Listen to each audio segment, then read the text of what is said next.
Welcome to today's meeting. We are the Local Public Sector Alliance Women's Empowerment and Gender Equality Working Group. Today we have an interesting panel. We have an interesting panel lined up today from the Jordan. We have Esra Mahadin from the Jordan. We will also be hearing about a new project that LPSA is going to be implementing with partners in Kenya and Ghana. We will also be hearing from the UCLG CIB on the gender toolkit for mainstreaming gender in local government associations. And we are very excited to hear from you as well, what you think about the topic for today, and some of the key issues that you feel should be addressed by the primer that we will be working on. Before I go ahead, I am the co-chair. Currently the co-chair, along with Hemanthi Sekera. Unfortunately, she could not join us today. We hope that she's able to join us a bit later. But Hemanthi has more than 20 years experience, and she comes on board as the co-chair for the working group. She has a diploma in social science. She has a master's degree in development studies and public policy. She is currently the CEO at the Federation of Sri Lanka Local Government Authorities, and she has held this post since 2007. She's also the co-chair for the UCLG South Asia chapter. And she's worked in many countries, including Sri Lanka, Nepal, Bangladesh, Pakistan, the Maldives, and China. Hopefully she will be joining us in the next working group meeting. We are still looking for one more co-chair, and particularly the core working group members. So if you would like to join as a core working group member, and really contribute to, for instance, the development of the primer, support the advancement of this agenda of localizing women's empowerment.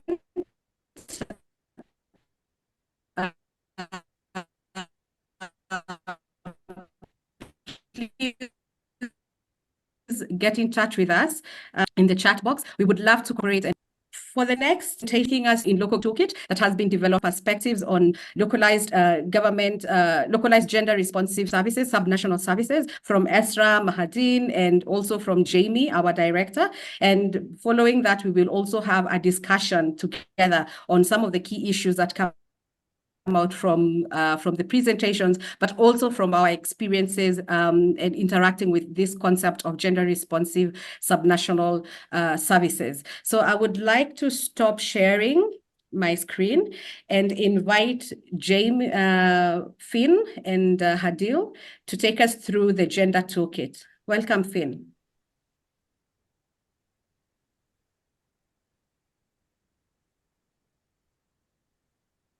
Thank you very much, Jacqueline and Jamie and the Local Public Sector Alliance for this great opportunity.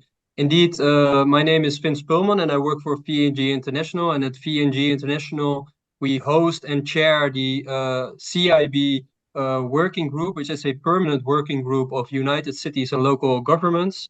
And CIB stands for Capacity and Institution Building.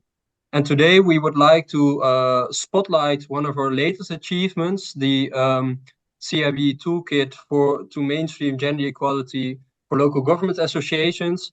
And I will do this together with Hadil, who helped us developing this. But before giving the floor to Hadil, who will provide you with more insights of the toolkit itself, I will briefly introduce what we do as CIB. What kind of spaces we create, and the Gender Hub initiative in which the creation of this toolkit is situated. So at CIB, we serve as a technical platform for professionals from local government associations and individual local governments active in the field of capacity development and local government for knowledge exchange and information exchange.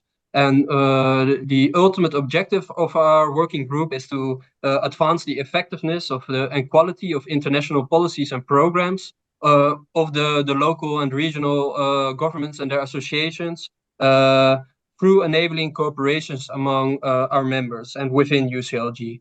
So as I say, the space we create at CIB is really for practitioners. We effectively bring together a voluntary community of professionals active in decentralized cooperation who throughout the year engage through a variety of activities.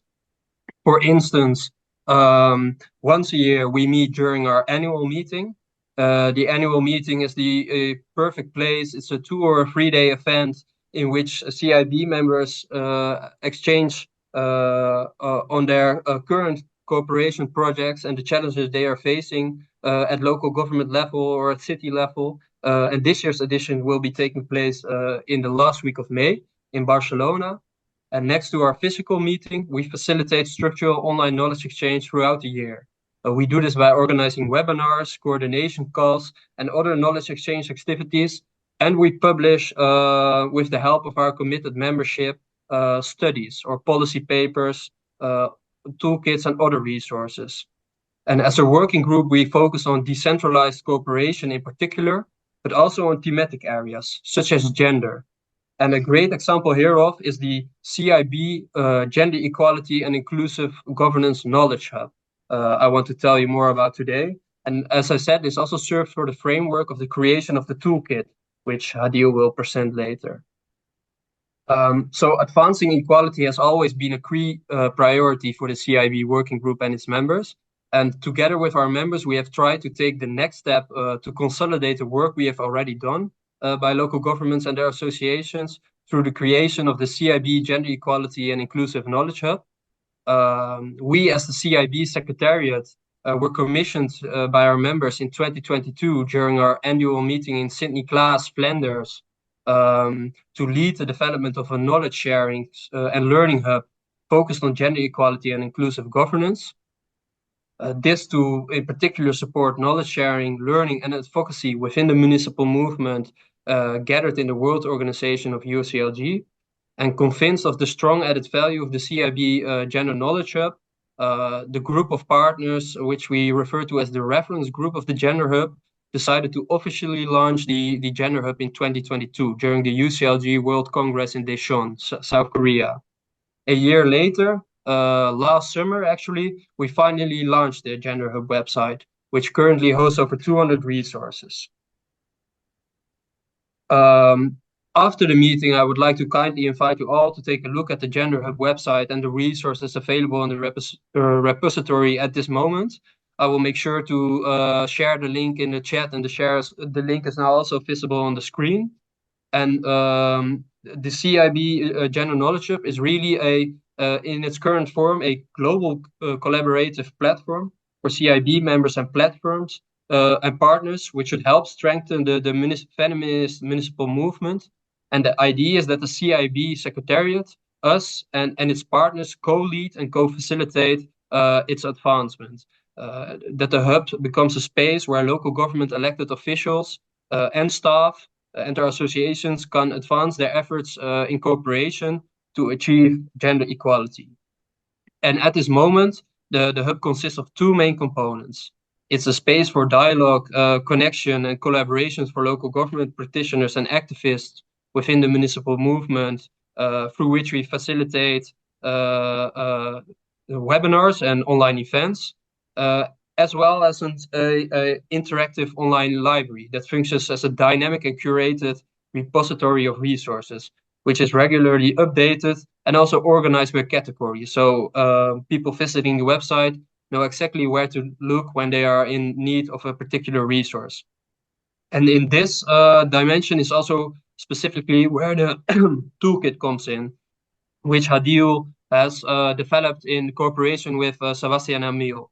And therefore, I would now like to give the floor to Hadil to present the toolkit itself. Thank you very much.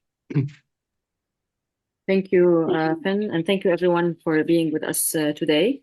As Finn mentioned, we worked on the development of this CIB Gender Equality Toolkit for local government associations in particular. And the purpose of this toolkit is to provide the local government associations with the materials and tools relevant to their specific context so they can incorporate gender equality into their policies, operations, and initiatives.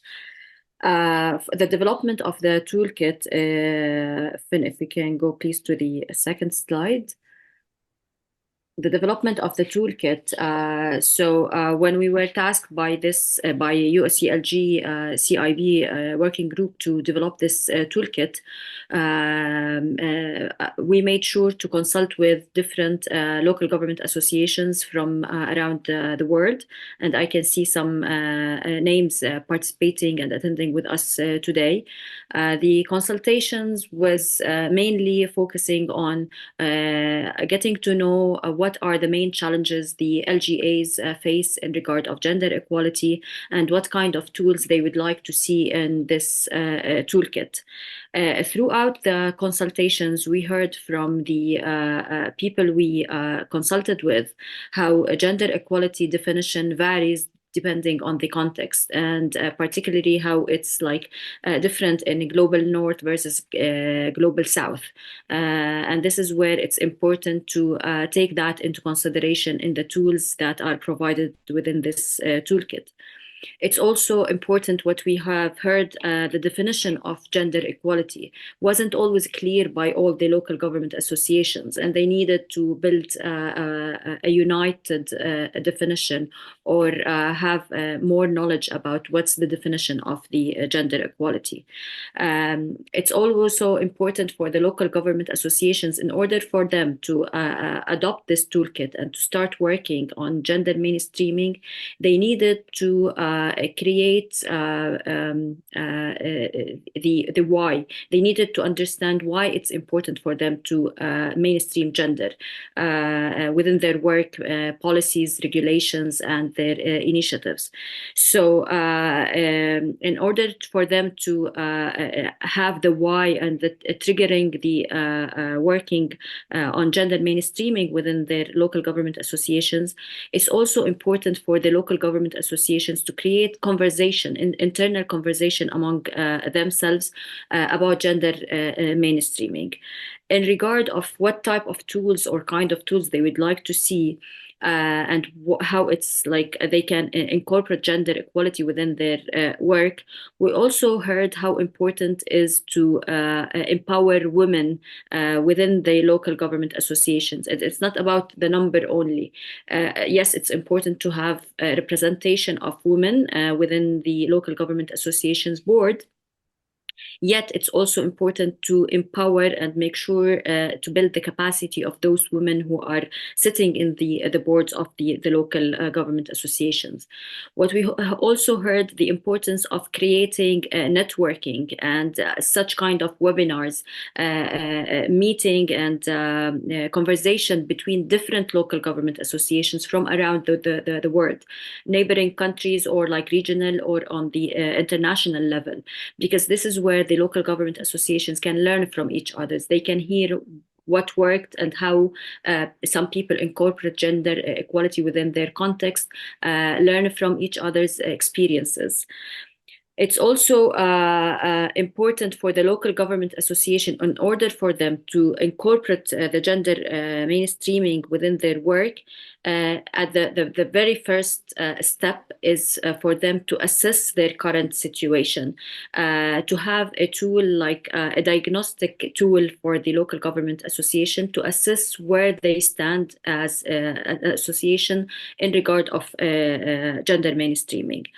Upon diagnosing the situation or the current situation, it's also important for the local government associations to institutionalize the gender mainstreaming throughout the functions of the local government associations. So it's not only at one level; it should be institutionalized all over the work of the local government associations, starting from like the leadership throughout the other functions they provide.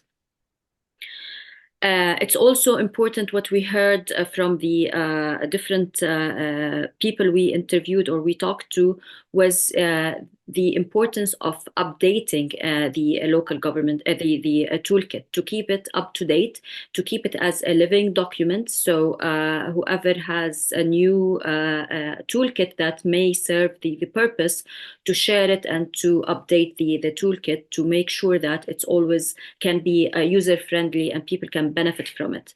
One challenge or one thing that was requested by different people is the language, the accessibility of the toolkit to be developed in different languages. And like we can see from the research we did was how it's like mainly available in English, many of the tools, but when we look into other languages, there was a challenge in the accessibility of the toolkit. And like for us, it was important not to reinvent the wheel. It was important for us to look into the tools, that the existing tools.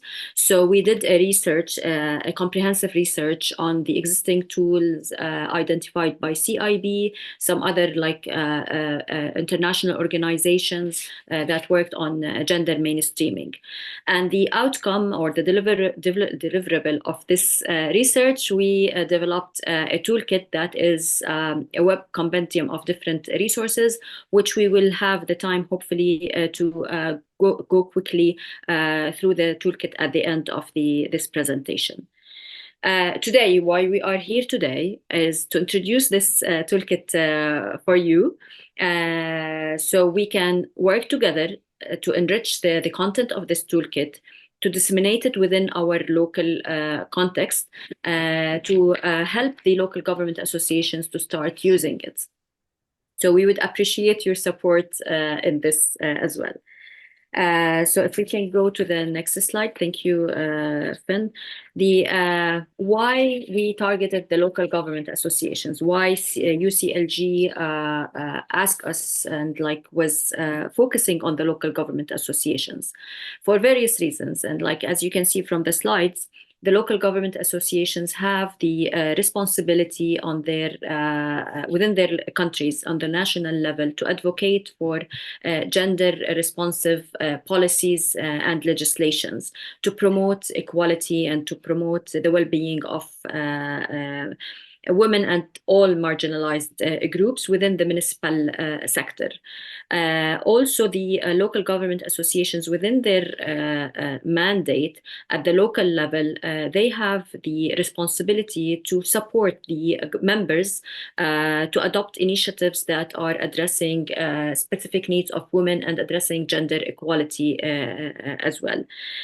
So that's why it's important for the local government associations themselves to start with prioritizing internally gender mainstreaming within their leadership, policies, and operations.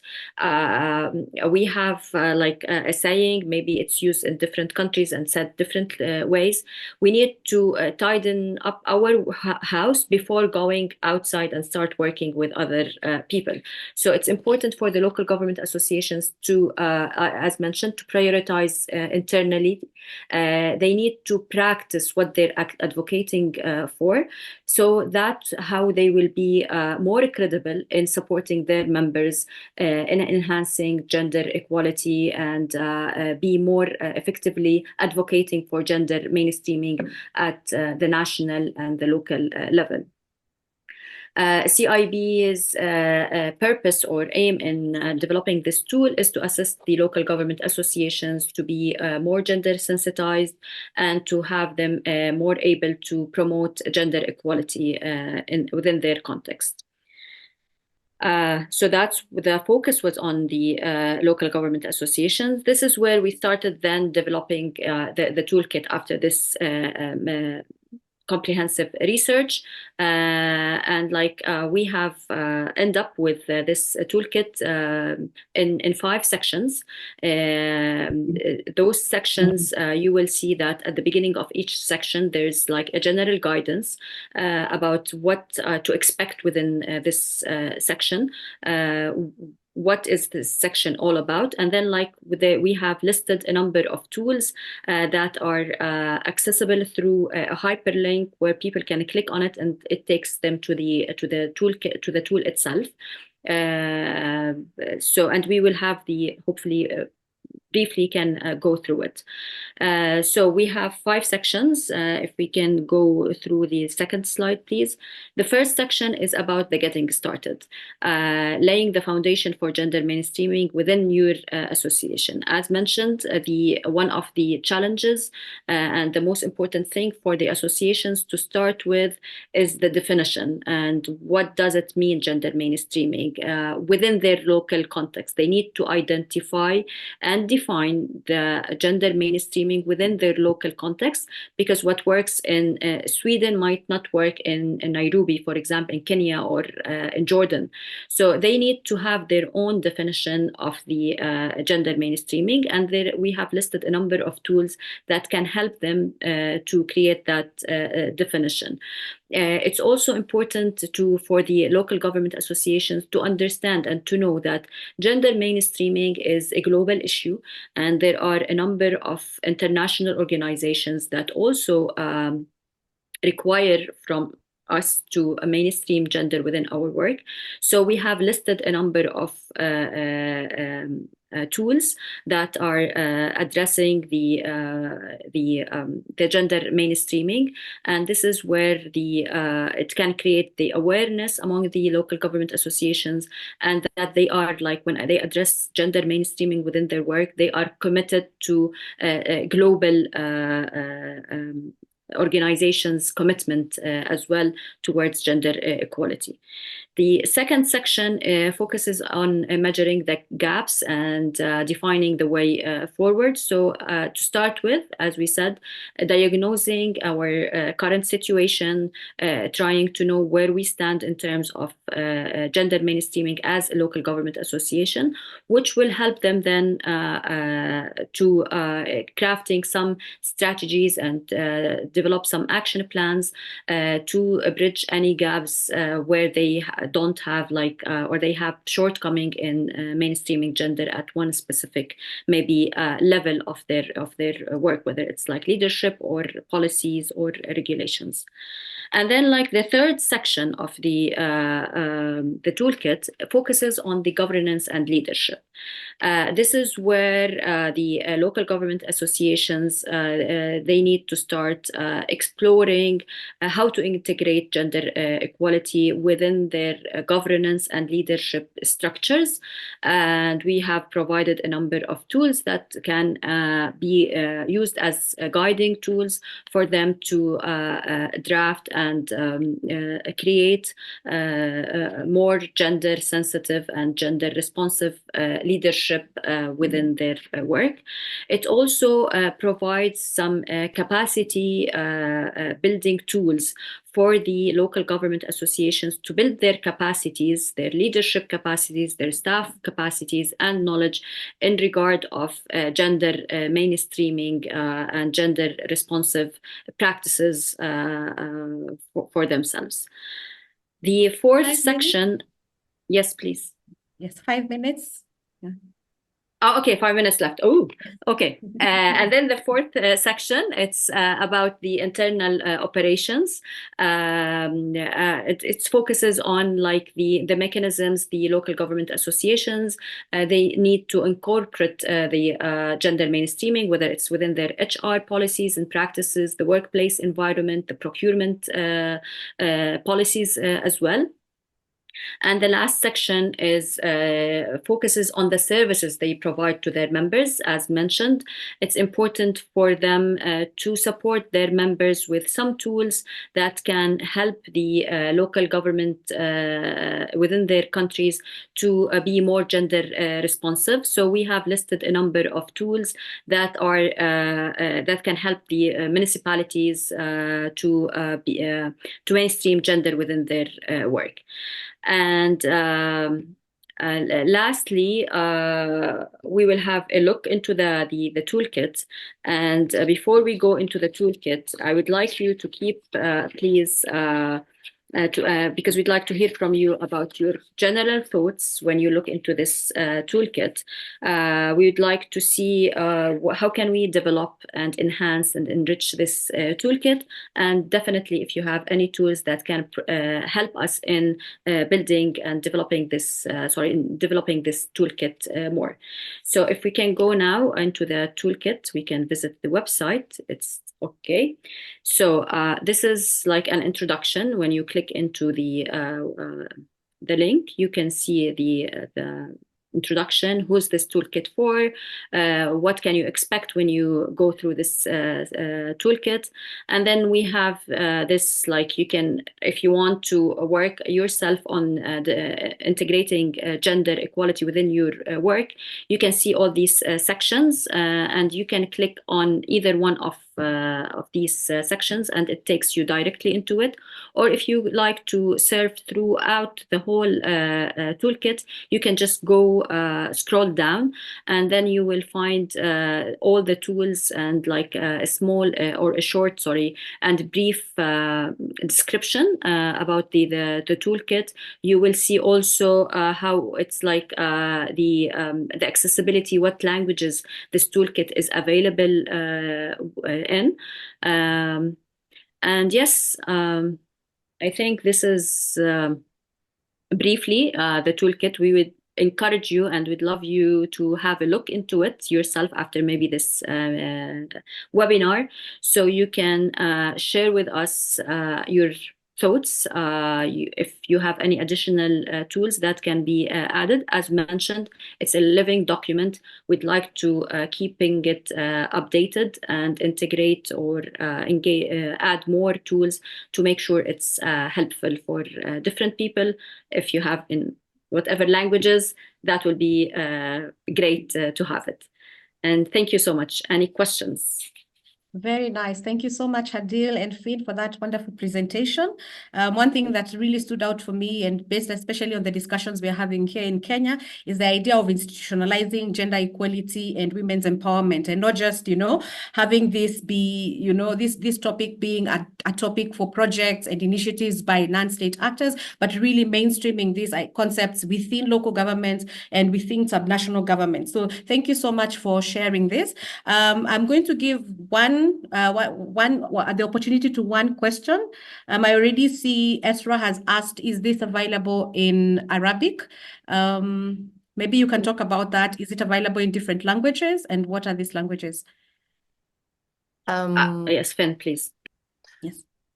Yes. So at its current form, the toolkit and its basic text is only available in English. The priority of the CIB Secretariat is to have the toolkit translated into multiple languages the coming year. Accessibility and is really one of our priorities in the promotion and dissemination of the toolkit in 2024. However, the different sections of the toolkit do contain tools which are also feature tools in Arabic and other languages than English, French. We also have Albanian, Swedish. So there are various toolkits available in the other basic languages. Okay, Esra, do you want to respond to that? And thank you, Hadil, for this presentation. Again, thank you, Fen. But I went through the links very quickly. So most of the important tools are translated to French and English and etc. So I think it's a very good idea to translate it to Arabic, because it's worth to be in Arabic to make it easy to conduct on the ground, especially for us as NGOs who worked with the local authorities and with the local members. So it's important. And again, it's not about just to translate. It's about to translate the idea clearly, not just to translate a word. So hope in 2024 that we can find this important toolkits, and with all the tools to be in Arabic, that we can transfer it, or let the people as much as we can understand what do you mean by this important toolkits and tools mentioned in the toolkit. Yeah, which actually raises the question, are there plans to build capacities on the use of the tool?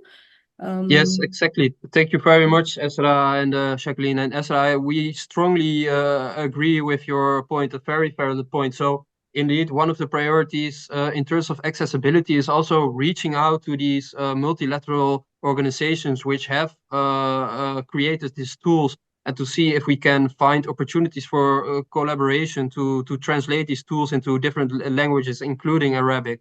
So this is definitely amongst our plans for 2024. Okay. Thank you. Great. Thank you, Finn. And I see Mishra is also saying that they have developed a gender equality and social inclusion mainstreaming toolkit, and they would be very happy to share as soon as they finalize it. Thank you so much, Mishra. Please get in touch with us. We look forward. Thank you so much. And I will be sharing the tool as it is being finalized.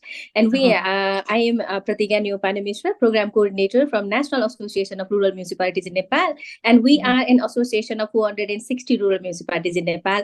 That's why that mainstreaming JC has been a very great mandate in our organization as well. That's why in the support of GIZ, we have just developed the tool, and I will be sharing it very soon. And thank you so much for this sharing this great initiative as well. Thank you so much. All right. Thank you so much, Mishra. So thank you, Finn and Esra, for that wonderful presentation. I see there's a lot of interest in this. So you can also drop your email addresses maybe in the chat, so that in case somebody needs to get in touch with you, they're also able to reach out to you, and we can always make that connection. So as the Local Public Sector Alliance Gender Equality and Women's Empowerment Working Group, sorry, I've been talking about women's economic empowerment all week. So I keep thinking of economic empowerment. We have 6 major areas that we focus on, particularly that we want to focus on in our conversations this year. And this has to do with gender responsive subnational governments, services, women in local administration, women in politics and local elected politics, gender responsive finance, and gender in the context of crisis, but particularly on the effective multi-level governance as an obstacle or opportunity to women's economic empowerment. So within each of these working group meetings that we have on a quarterly basis, we will be focusing on 1 or 2 of this topic. And today we are going to look at gender responsive subnational services, but also we will hear from Esra a bit on women's voice and political participation, but particularly on gender responsive subnational services. As somebody, I think, Hadil already alluded to it. We need to institutionalize this concept of gender mainstreaming within local government and local government operations, because a lot of times this work is being led by non-state actors. But if whenever public services are not gender responsive, the burden on women is often increased and inequality is made worse, and this obviously is a violation of human rights. So public services have the potential to create more equal societies, and national governments may have the resources, but they are too far for effective service delivery. So it becomes very important that local governments who are closest to the people, who are at times not adequately empowered, to come on and take the central role in providing gender responsive services, in responding to women's issues and gender equality. So the reason is, that's why we as a working group, we want to focus and shine a light on initiatives by local governments and subnational governments to address gender inequalities, to address issues of women empowerment. And that's why we have organized this series of webinars or meetings. So to take us through the first presentation, we have Ms. Esra Mahadin, who is the founder and executive director of, let me try and pronounce that, Karak Castle Center for Consultations and Training. She has been a speaker at the 62nd and the 65th session of the UN Commission on the Status of Women. She is a lawyer by profession, and she has worked as a legal consultant with ICNL. She's also a founding member of the Jordanian Women Union in Jordan, and she has over 14 experience in civil society. So she has been on both sides of the coin, really. She has been a member of the National Coalition to support the implementation of women, peace and security equality agenda. So we are very excited to hear from you, Ms. Esra Mahadin. Thank you so much for creating time to share with us your experience. Please go ahead. And thank you, Jackie, if I pronounce it well. Thank you for having me in this webinar. It's my great pleasure to share our experience in Karak Castle Center with women in local governments from our experience. But before that, please let me thank Hadil for raising some very important points in her presentation about. It's not about the number that we want to raise the number of women in the local councils. It's about the active participation, and that's give, you know, in the circumstances that we have in women participation, we need a role model and we need an activist who can play an important role in the councils that reflect the other and encourage them. Before I start my presentation, there is one point that I want to share, that the problem we notice from our work, especially with the local councils, with elected women and with the local communities, that maybe we have to admit that sometimes it's our mistake that we jump from before we identify what's the gender and what's the importance of gender equality, we go direct to convince them that it's important to engage women and to engage in gender equality. So my thought at this point that we have to start with the local community by convincing them by what's the meaning of gender and what's the meaning of gender equality, and then how we can take advantage from this participation. You know, it's a step by step. I think the problem that we noticed that we jumped in a very important topics, but the people did not understand the basic. And this, again, I am speaking like this from my experience.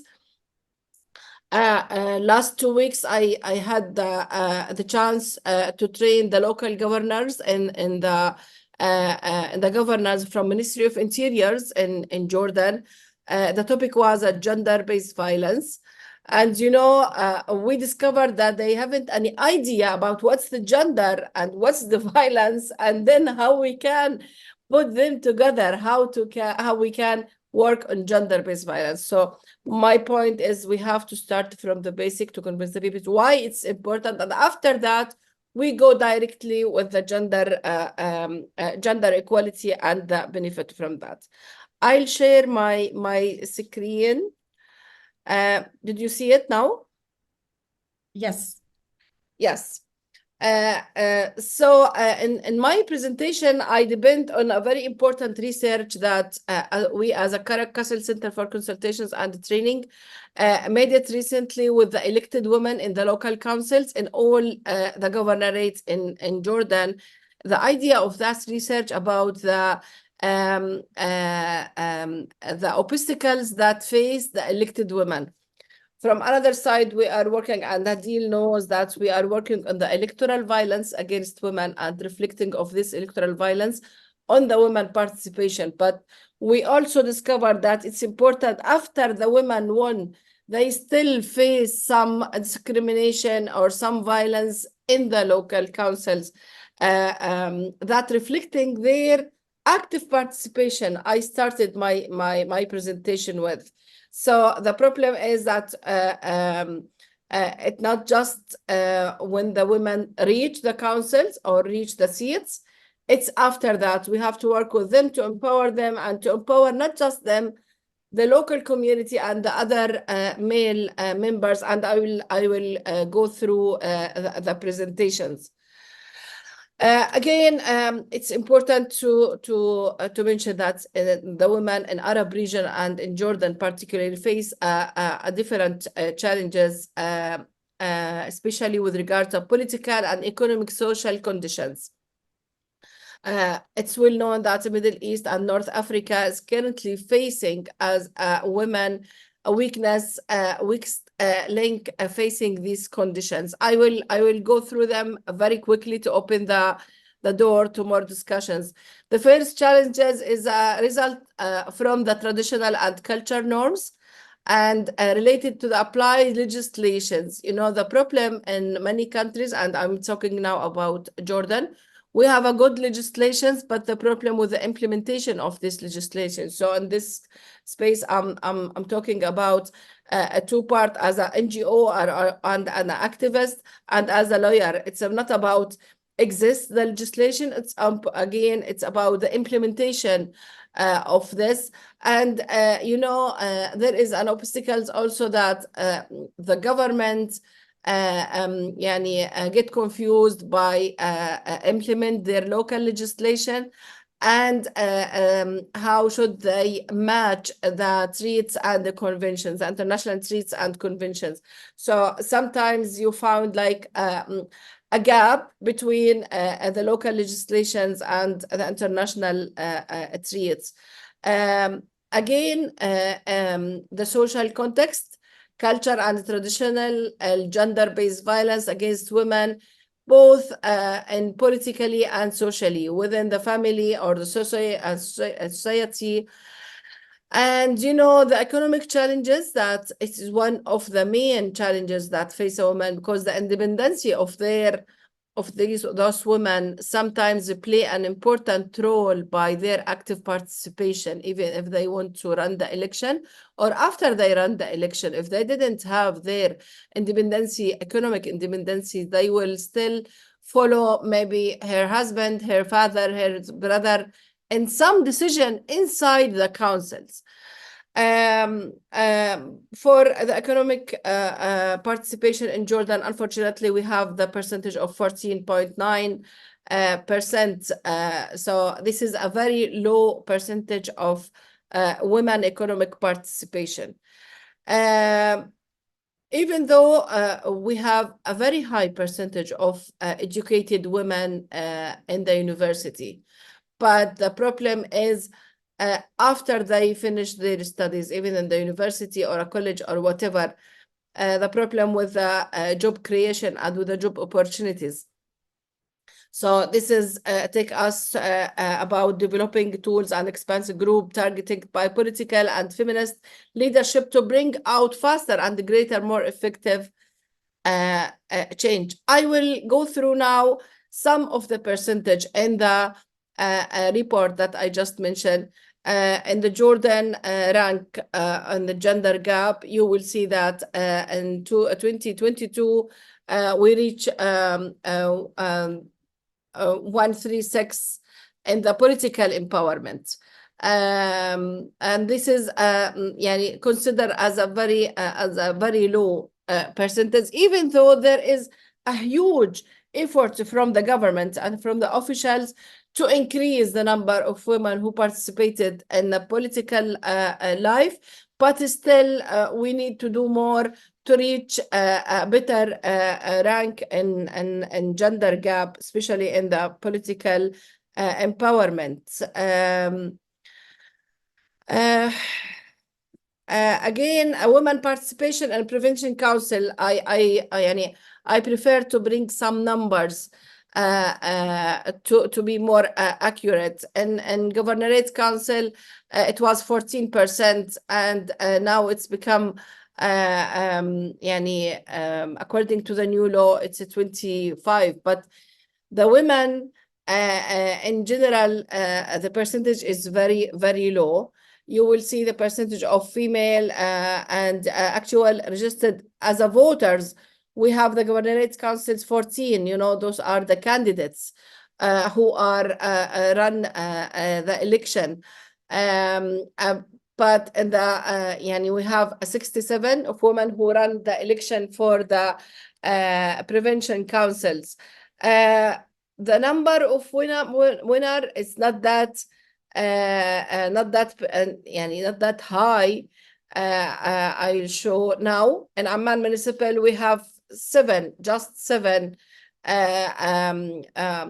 have just one woman, one after or without quota seats, you know. So this has give us an indicator that how important the quota in this stage, especially in countries like Jordan, that we still need quota in the parliament. Unfortunately, in the last election, 2020, just 15 women won by quota seats. No one won by the competition. So that shows us that there is still an obstacles facing a woman. I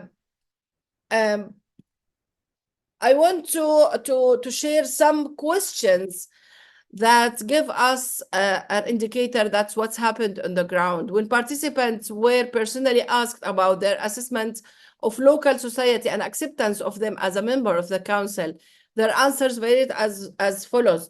This question was for the female elected women in the local councils. You will see that 7.9% hardly not are not accepted. And even the women who were accepted just 9.4%. So it's not that number. And were naturally accepted, that's because of the quota. You know, they feel that we have nothing to do. So, okay, go ahead and you can win the election. It's not by their role, you know. Again, when participants were asked personally about the way and male members, and this is again the challenges. If we are talking about gender equality, we have to talk it in all the stages. It's a cross-cutting. When the women start being active, and when she ran the election, and when she won the election, you will see that the dealing from male in the councils, 61% face discrimination by forcing opinion and dismissing their opinions. You know, this is a very high percentage, that it's not about reaching the council, it's about what's happened then. And this is when participants were personally asked about gender-based discrimination in municipal or government council, they answered the following. 33.5% there was no discrimination, but in the other side, there was 66.5% there was discrimination. So this is again a huge a percentage for the local government. When we decide to work to increase the women participation or to resolve the gender-based violence, we have to read this number very carefully to see why all this discrimination. Again, the percentage inside what kind of discrimination, you can see it here, and the last, and what we can do. This is the problem. This is the numbers of this study. This is the situation on the ground, what we should do. So we put some recommendation. Maybe it could be taken in consideration in designing any program or any project for gender-based violence. We have to involve males in a training program to encourage the two sexes to deal with another, to layer the society views of women participation. It's not important, it's not enough just to work with the women and to empower them without working with the male member or the male member and society members. It's important also to working with the media and training them in gender concepts, on the importance of focusing on women achievement to change the stereotypical image for women. And this is one of the challenges that the women themselves mentioned, that whatever we do in our work, the media did not focus on us at all.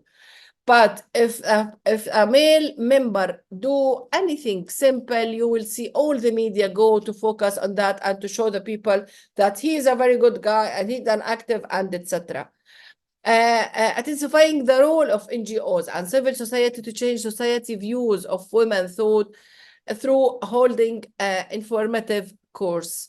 Again, it's not important just to say that we are facing gender-based violence. We have to start from the beginning. What's a gender? What's a violence? And then we can put all this together. Again, for the recommendation, women in leadership positions should share their experience, and this is important to hold an sharing experience sessions, because even those women in decision-making places faced a lot of political violence and electoral violence and the violence in the working place. So it's important for the other women to hear from those women, and she passed it. She can deal with those kind of violence, and she passed, and she won, and she became one of the decision maker. Publish a success story for the women is very important, and focusing on success story which show the role of father and the tribe, because we have a tribal identity in Jordan. And again, when we give the participants an example from our history and our tribes who support women, who used to support women, and the woman has a very important role, you know, the acceptance of the participant is totally different. So it's important to focus on the success story that the father support, the husband support, and the tribe support, and you will see that the people, you know, the idea that whenever we mention a women empowerment and women rights, they said, this is a foreign agenda, and you are speaking with us as a foreigner, and etc. But when we gave them a true examples from their society and from their history, from their religion, you will see the acceptance, it's totally different. Enhancing the role of educational system. It's important to start with the students in a very early stages, from the schools, from the nurseries, to accept that there is a male and female, and both of you are continuing each other. In the economic aspect, yes, in the economic aspect, it's important to developing women ability to carry out and manage enterprises, to depend on themselves, and it's important to build their awareness about related laws. We notice through this research, and we had the chance to do many researches in Jordan. And most of them, we discovered that the women did not know their rights in the law. So the legal awareness is very important for empowering women and establishing a prior transport network. The women faced a problem with the transportation to move from place to another. And again, I'm speaking about Jordan. So again, it's important to providing courses by NGOs and civil society to improve women awareness in their economic role and why it's important for them to be empowered. What's the reflection on that, on their families and their life? I tried to go very quickly in this research. I know that my colleagues, other speakers will cover more, but I thought that it's important just to give numbers about what's happened in the ground. And I will open for questions and answers. Oh, great. Thank you so much, Esra, for that wonderful presentation. And I like the perspective, let's not just provide gender responsive services, but let us also look at being gender transformative. And that means not just addressing practical needs, but also challenging these patriarchal and societal norms that persist despite us having beautiful policies. Despite us having very nice intentions and quotas, you still find that these patriarchal norms are still serving as a hindrance to gender equality and women's empowerment. There was one quick question, I think, from Gregorian. Do you want to take a minute to ask your question, Gregorian? Sorry to ambush you. Yes, hello. Hi, I can. If you can hear me. I only wanted to ask, you mentioned, thank you for the great presentation, by the way. You mentioned the numbers of elected heads of council, and I was wondering whether on a local government authority level in Jordan, these are always single persons or whether there are multi-person heads, like committees. And if there were, how the gender, proportions were allocated then? Yes, actually, yes, it's a single person who lead the local councils, and there is no a gender quota for leading those council. But يعني, there is something that I missed it before to mention that even though we have a constitution amendment recently in Jordan, and they increased the number of women seats in the governorate councils and in the municipalities councils, but it is still again about the implementation. And it's worth also, if we are talking about Jordan, that 60 of the municipalities we have 100 municipality in Jordan. Now 60 of them have a women empowerment unit, but no one knows what this women empowerment planning to do and what's their role. You know, they still under constructions, and you know, but we are looking forward for more organizations to work with these women empowerment to focus not just in the elected members, and again for the local community to understand why it's important for the women to participate. Thank you so much. One more question from Jacqueline. Thank you very much, Madam Chair. It's maybe question, maybe suggestions as well, because from the presentation, I get the impression that when actually women are voting as well, they do not necessarily support the candidature of a woman to be imposed. Because from when I was trying to interpret the slides that you've shown, the figures, and would you think that this comes from a cultural dimension, whereby probably the teachings have been that women, two things: either their place is not at work and should be in the home, or because women are not capable. And Yeah. can I go on with I've got a couple more, if Madam Chair will allow. And then you mentioned that you have started to teach at school about the importance of parity between the two sexes. And now, after the teachings, you know, because the teachings can take place in a variety of forms. Are we doing textbook teachings or through activities organized by the same institution? The two are treated in the same manner. And maybe the other question that begs at this moment is, are the schools mixed, or you have schools of girls and schools of boys separately? And when I say activities, as in probably if you have camping groups, etc., do the girls and boys go to camp together, or they have to go separately? And then you talk about the media, which is very important. Okay, last one. Sorry. It's a very, very important factor. However, you know, these days we've been blessed or cursed, but apart from the traditional media, we also have the social media, which sometimes are even more effective, or not effective, but more fréquenté. Comment est-ce qu'on dit ça en anglais? More used. It is more used, especially by the younger generation. So are this being used as a factor for the promotion of women? And then when they launch their, Jacqueline, it's the last one, when they launch their candidature in political what do you call it, positions, do they have the support of the male members of their family, probably coming to launch their candidature, or even better, male members of that occupy very, very high posts in the authority? Thank you very much. Sorry if I've been a bit too long. And then to add, we have in Arabic, we have the charter, the gender charter translated in Arabic. It's a gender charter for Africa. We have the translated version in Arabic. Thank you.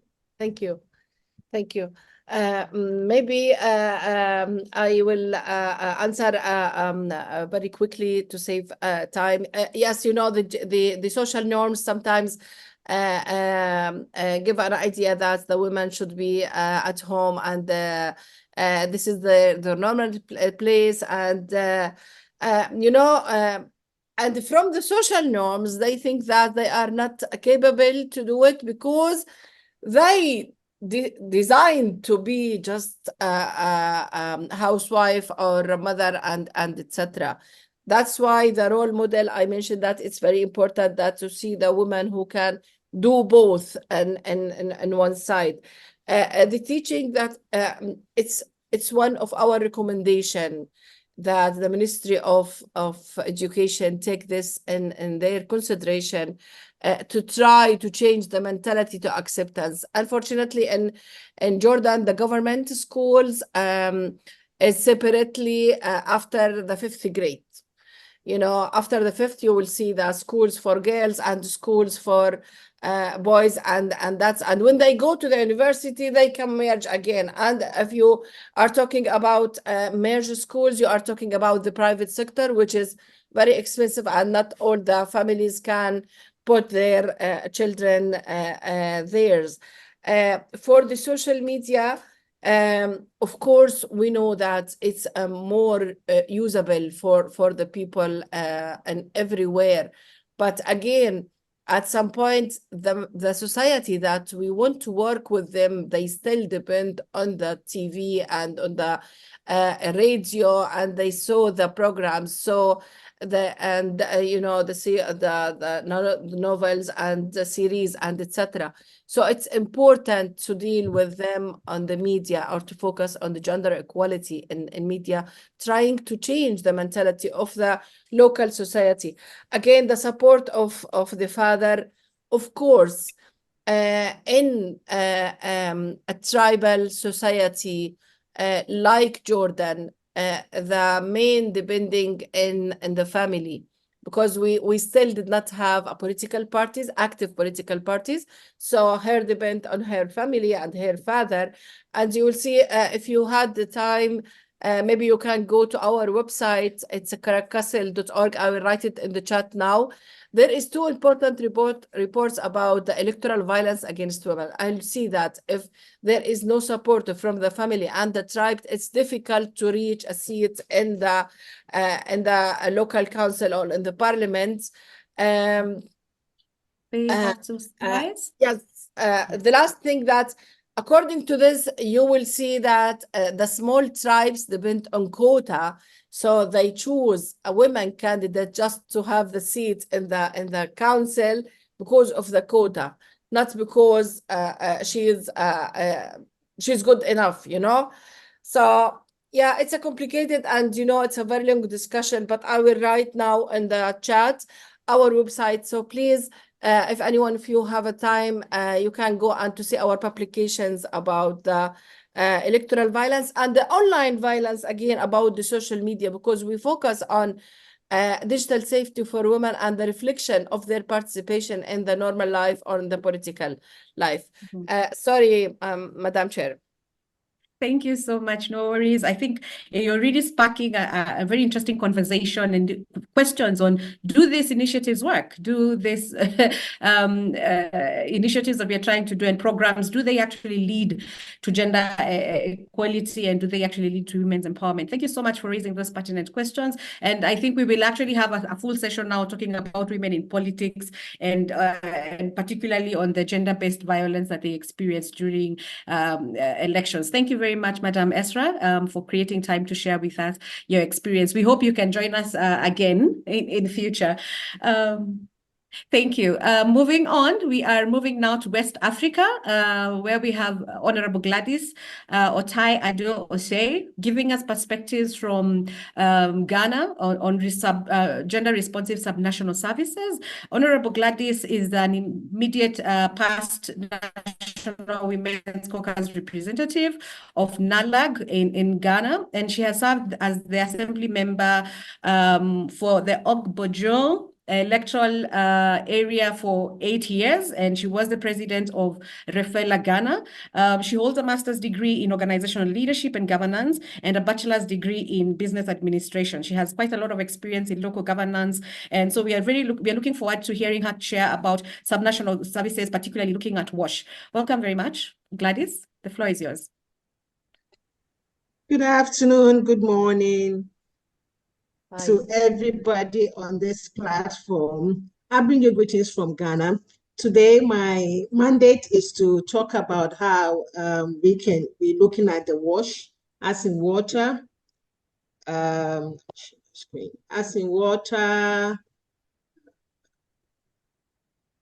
sanitation, hygiene. If you can, I want to share my screen. You can look it up. Okay. Please, can you see? Yes, we can. Okay. You can put it So, on full screen. yes, I've shared it. Is it okay? Is it coming over there? So we have water. When we talk about water, we all know that water play a key role as part of one of the key things as an essential in humanity. And most of the times we find out that a lot of communities, especially our rural places, do not have this kind of basic amenities. When you look at Ghana, in as much as the president or the government is trying as much as possible to relay pipe-borne water to all areas, we still have some kind of lack in some of the rural areas. When it comes to this section, you realize that women or children are the most people that lacks a lot. We all know that women use water a lot in terms of chores, in terms of cooking, in terms of a whole lot. When you come to our area, it's women that cook at dawn, go and place it at the restaurant, go and place it by the roadside for people to use. So when you look at the utilization of water, it's mostly by women and, of course, the larger community. Lack of water brings a lot of issues. Why are we saying that? You go to some of the rural places, especially in Ghana, the eastern part, you realize that the same water that people drink is the same water that they use it to wash, is the same water that they use it for everything. And sometimes it's not pipe-borne water, sometimes it's streams, sometimes it's borehole. But you see, if the earth does not give them water, it means there's a lack of water in that community. Government is doing its best, but as I iterated, we still have some kind of lack in terms of water.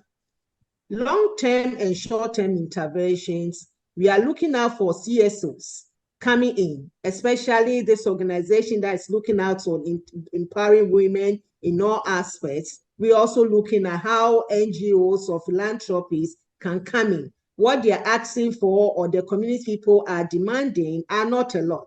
We have this pipe-borne water that the government is actually trying to lay in every part of Ghana through the long term. But in the short term, we can have people coming in to drill the borehole for them to get water. Water is life and water is key, and we all need it.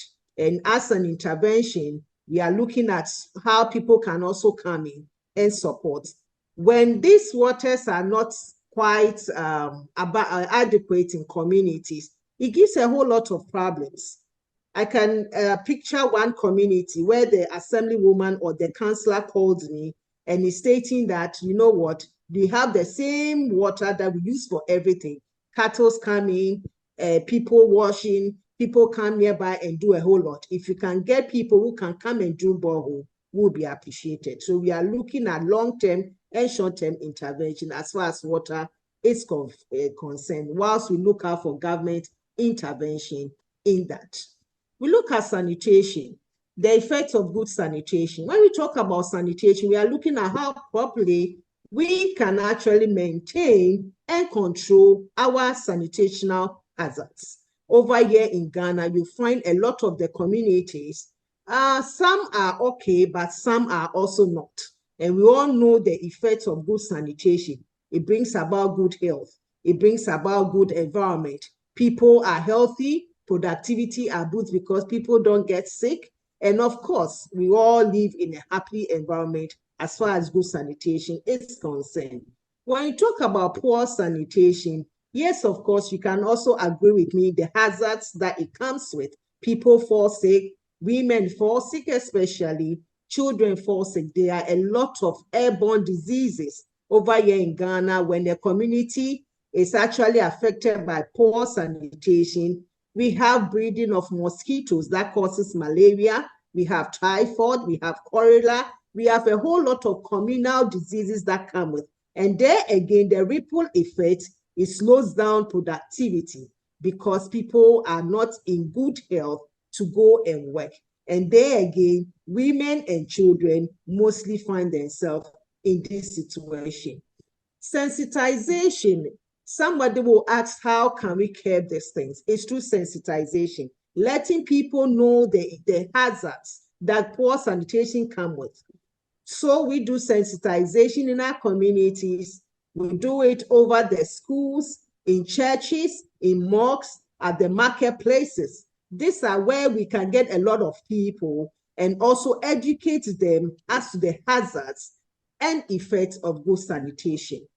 Government intervention second. The government of Ghana is doing all its best to bring about good sanitation in the entire country. Therefore, we have a policy, a governmental policy that says that Operation Clean Your Frontage. So every household that you find in the community, you had to do this. The government ensures through the MMDAs that this policy is rolled out all over Ghana.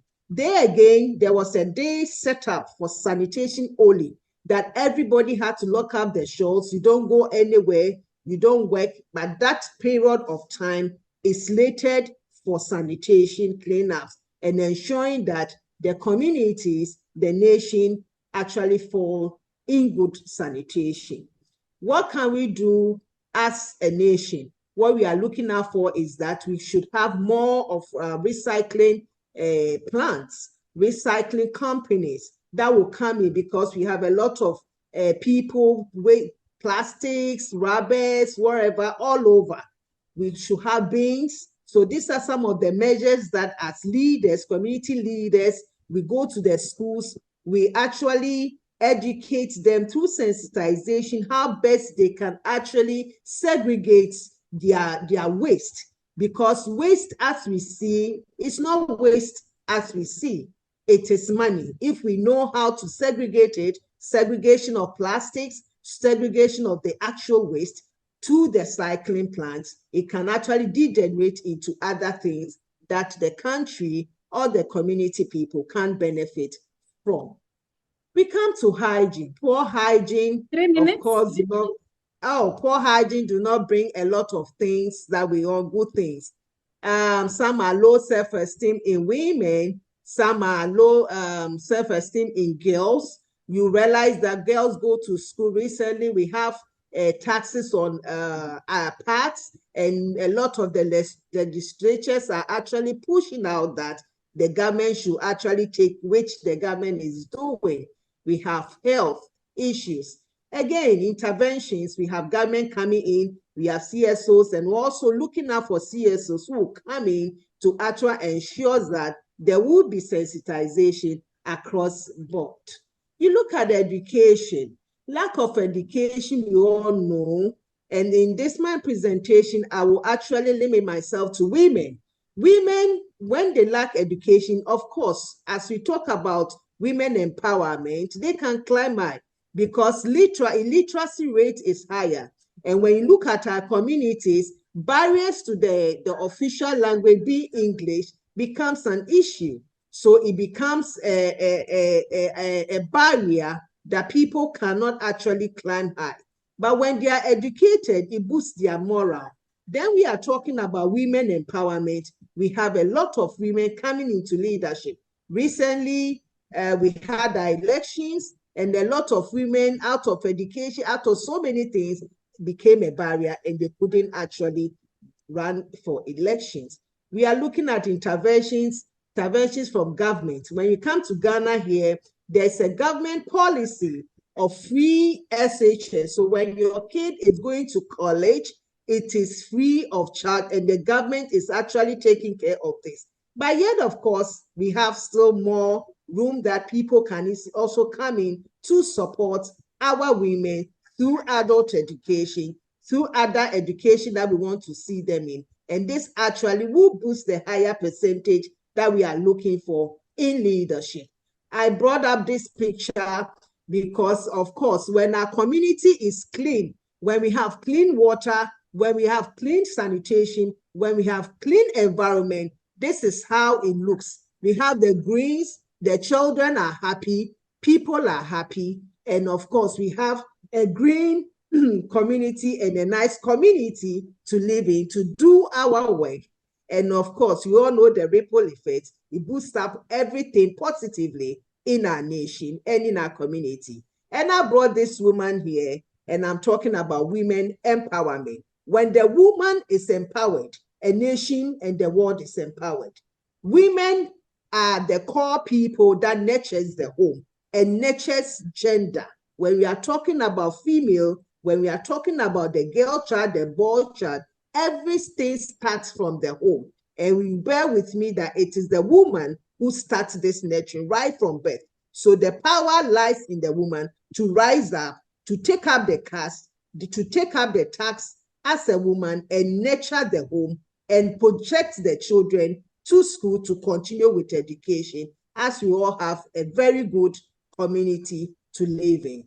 Thank you so much for the opportunity given me. Thank you. Oh, wow. Thank you so much, Gladys. I think that was a wonderful presentation and a very nice way to end it. That empowering women is good for the family, it's good for the local governments, it's good for the economy, it's good for the country. Thank you very much for that brief and to the point and inspiring presentation. I even say, I think Shireen is raising the issue of gender is not just hierarchical, but it's also relational, you know, just going back to what Esra was presenting. And the question then we ask ourselves, when we are providing as local governments, providing gender responsive services, how are these gender responsive services affecting the power dynamics in the home as well, you know, between men and women? Because if we want to be gender transformative, then it also means we have to address the issues of power, because gender is about power and control. So thank you very much, Shireen. I don't know if you want to speak to that, the issue of interrelational aspect of gender.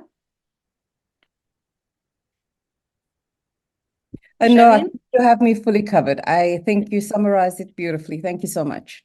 All right, thank you. I want to give this opportunity for anyone, any question? One more question for our speakers before we move on to the last speaker. Anyone with a question?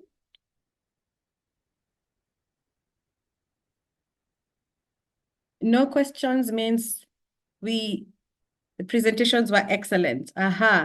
There's one more question in the chat. Dr. Sumba, do you want to ask your question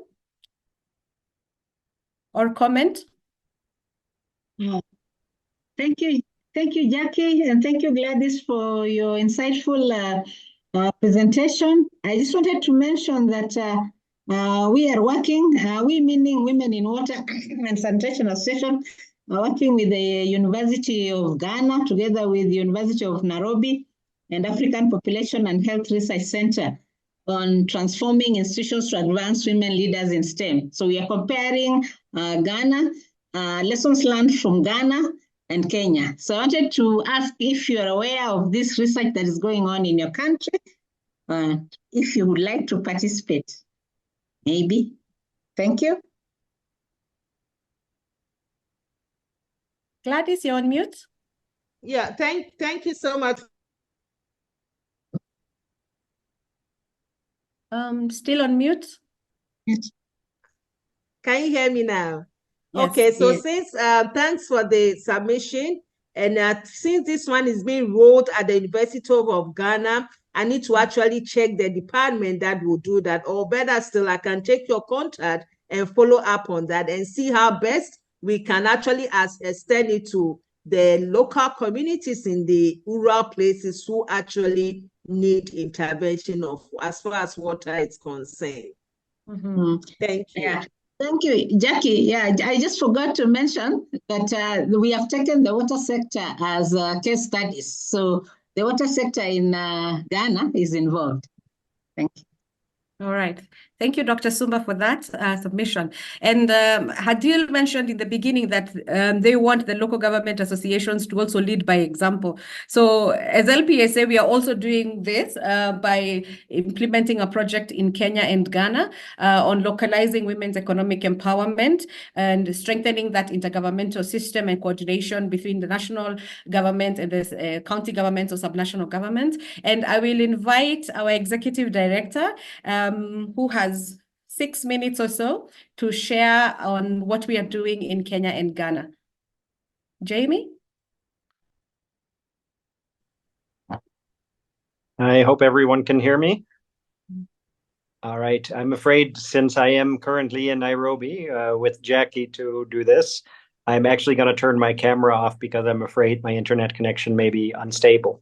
But I'll try to share a few slides and hopefully give you at least a flavor of our project, and maybe we will continue talking about the details in future sessions. Let me see if I can share.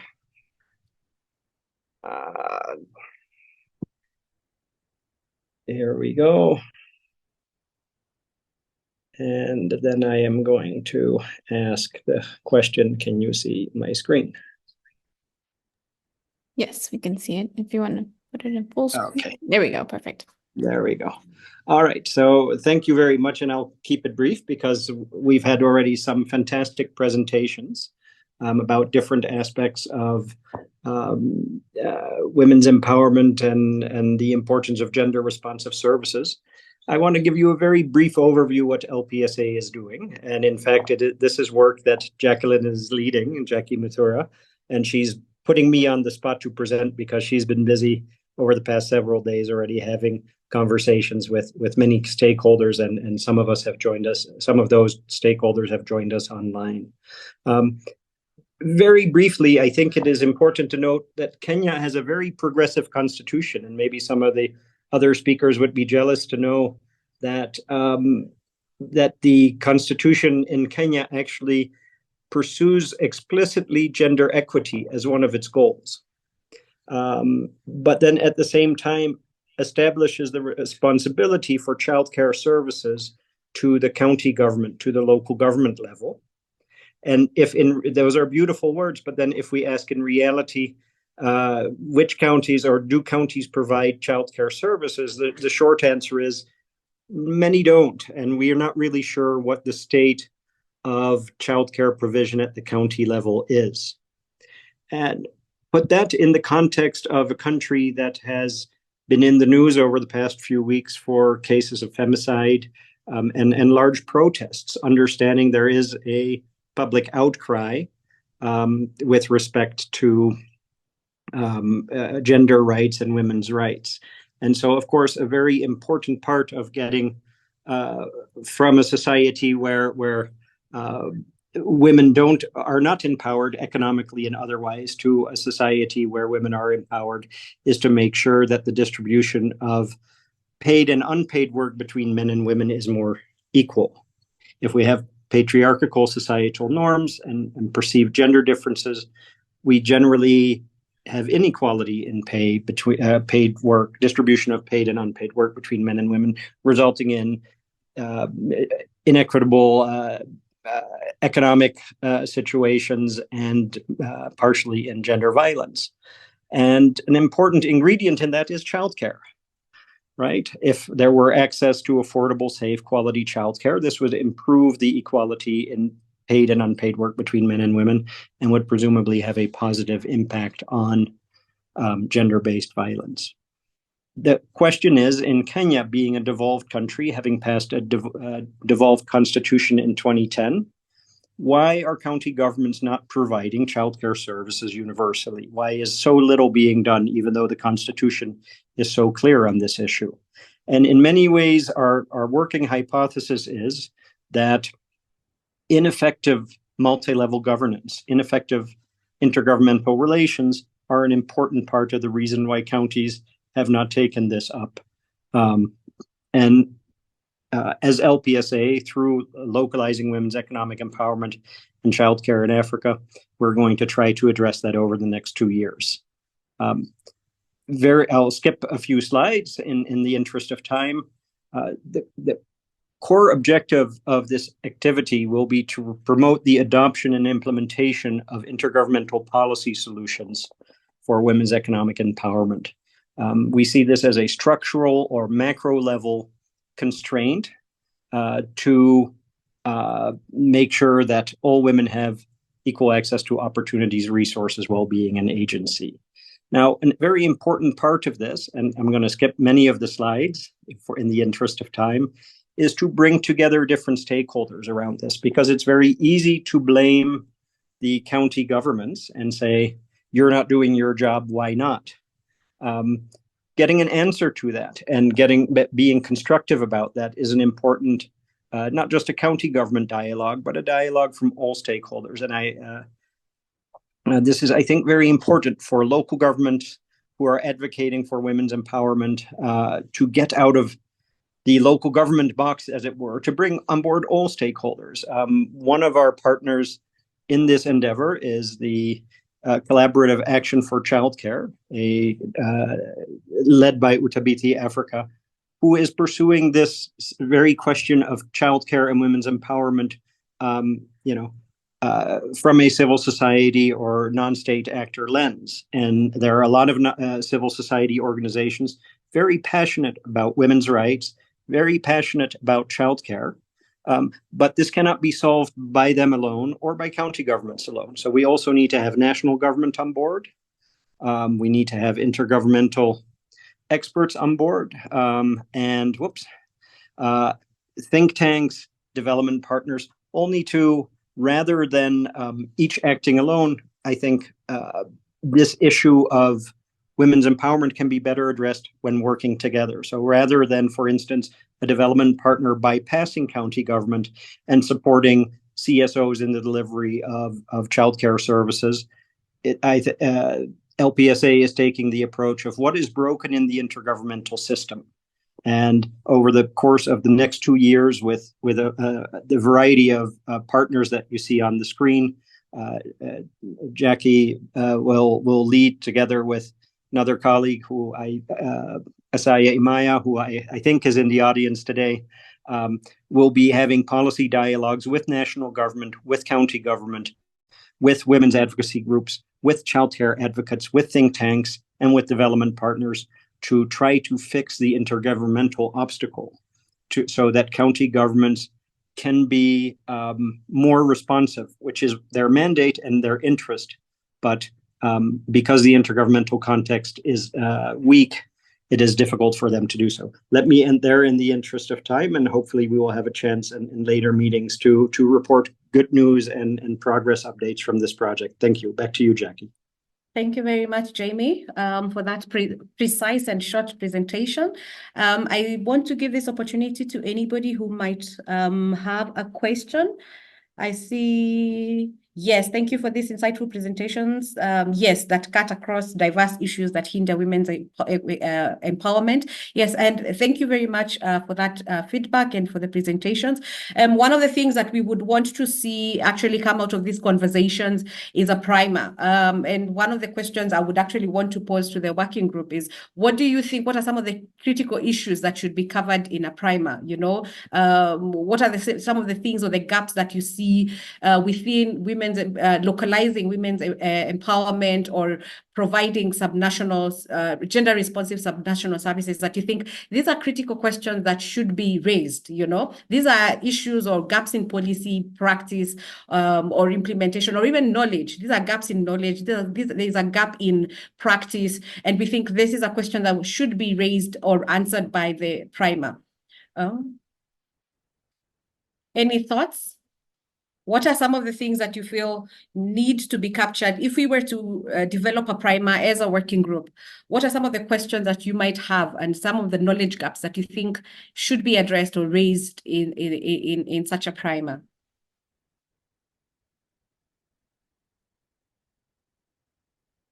Any thoughts?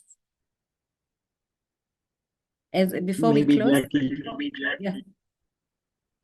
Yes, Jamie? Maybe you could share that slide that you showed earlier, the one of the topics that we're currently hoping to address in the primer based on feedback received before.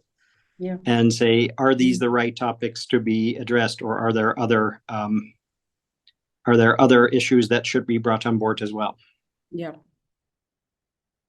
Yeah. So here are the focus areas of the working group. And we're looking at gender responsive subnational services, part of what has been addressed particularly by Gladys.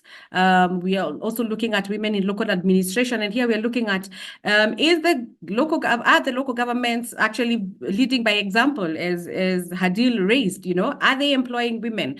Actually, this week we've learned, for instance, in Kenya that 53% of the employees who are employed by county are actually are women. So in terms of employment of women, we are doing quite well. But the issue is, what is the wage gap? We don't have information on that. For instance, we are looking at the issue of childcare. Do these counties provide childcare facilities in the offices or where these women are working? You know, in terms of, if we're talking about gender responsive services, are the counties themselves addressing the needs of these women who are employed within the counties? So looking at women in local administration and how that impacts the priorities and the outcomes of or the priorities of the local governments and the decisions that are made, the initiatives that are taken by the local government. Women in women's voice, and I think Esrin has really raised the issue on women's participation and the electoral violence that they experience. I see Shireen has raised an issue on funding and implementation performance. Shireen, do you want to share a little bit about that? Yes, one of those things that I saw it on the list that Jamie has just, and thank you for those insights, Jamie, because I think these are very practical examples, and very often we struggle with practical examples. And for me, the performance issue, because often we have mandates across many levels of government, and it doesn't come with particular funding. And this is where we often talk about where regions are tasked with the deliverables that can never happen because there is nothing to back it. But in the end, the accountability lies with the counties and the districts and the local authorities without real teeth or real authority to do anything about these things. So for me, tracking those performances in terms of, if this is what you want to achieve strategically, are you putting funding there, and are we holding the wrong level of institutions accountable in the first place? So just monitoring and tracking those things. I'm from South Africa myself. We've implemented many of these systems, and it's proven very crucial to uphold the rule of law when it comes to fiscal policies within government. And for me, that is very important. But the second question I was just about to post, if I may quickly abuse my platform, is the issue at the local level. Very often women are not safe to report or even raise issues of gender equality or gender needs that they need to take care of, or even the responsibilities that they have in terms of social norms. And when women sometimes speak out, they suppress their own voices, or their voices get suppressed from the outside. And very often there's a solid hostilities attached to it. So very often there is no way of tracking how these relationships at a local level gets hampered in spite of good policies. So for me, those are two things that we really need to start becoming a bit more creative about if we really want to make an impact. Because all these policies and tools we have are beautiful, and very often you hear women on the ground saying, but we cannot implement it, we will be ostracized. Thank you so much. Over to you. Thank you, Shireen. And I want to throw that question to Esra, because she's worked on issues of gender-based violence, and she's a lawyer. Esra, do you want to respond to Shireen?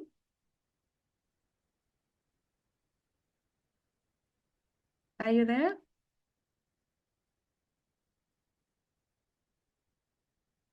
Maybe she has a challenge with internet.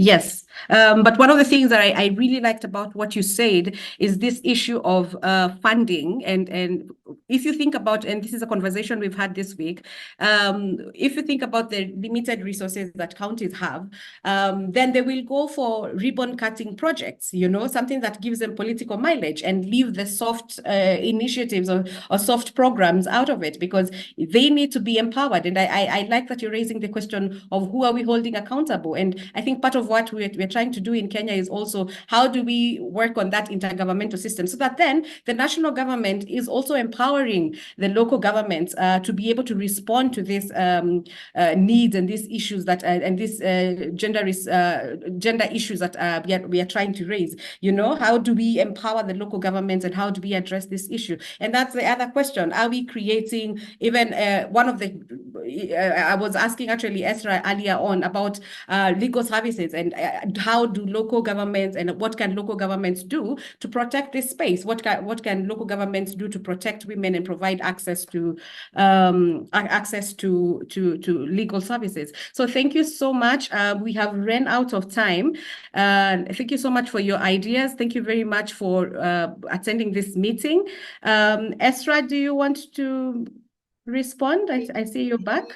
Yes, yes. I think I missed a part from your conversation with Shireen, but I've heard the end. You mentioned about the legal services, and again, it's about not just the legal services for empowering the women in the local governments. Related to my presentation, the lack of legal awareness and lack of legal support. And again, if you go to the legal services, we will ask at this stage, what is the legal services that it needed? Again, as a lawyer, you know, a prescription, we always ask about the definition of each word. What we are, what do you mean by legal services? What do you mean by gender? What do you mean by gender-based violence? What do you mean by etc.? You know, so again, when we are talking with them about gender-responsive budgeting, they said, no, okay, what's the difference by the normal gender and gender response? And this is a very critical discussion that to convince them what about the gender responsive budgeting, you know. So again, if I want to highlight something before we end, we must focus on the definition of the words before we go through the implementation or ask the people to adopt this kind of concepts, you know. So this is my last word. If I on the track, I don't know. Yes, definitely. Thank you so much. We have to create a common understanding of these terminologies and what does it mean to actually localize women's women's empowerment. What does that actually mean in practice, so that then it's not just talk, but we actually we have concrete examples, we have concrete definitions on what we actually mean. So thank you very much, everybody, for your comments and your ideas, and thank you so much for being patient with us on time and taking the time to be with us. We really appreciate your time. We do want to invite you for the next working group meeting, which will be on the May 29th. We will share the agenda in time. Please make sure that you register so that you also receive updates. Register. I see Marna has already sent us the link to register. Please register so that also you receive the link and any new updates that are coming into the that are coming up in the women's working group. But if you also have any examples of women's empowerment, gender equality initiatives by local governments, please share them with us. Marina will post my email address once again. We are looking for these examples. We are looking to learn from each other. This is a platform for knowledge sharing. This is a platform for information sharing and learning and exchange. So please get in touch with us if you have interesting examples and case studies, particularly that are evidence-based on gender, localizing gender equality and women's empowerment. Thank you very much. We hope to see you next time on May 29th, same time. Thank you very much. Bye-bye. And thank you to all our speakers. Thank you. Thank you. Thank you. Thanks Bye. for the meeting. Thanks a lot, everybody. Bye-bye. Bye. Thank you. Bye. Thank you.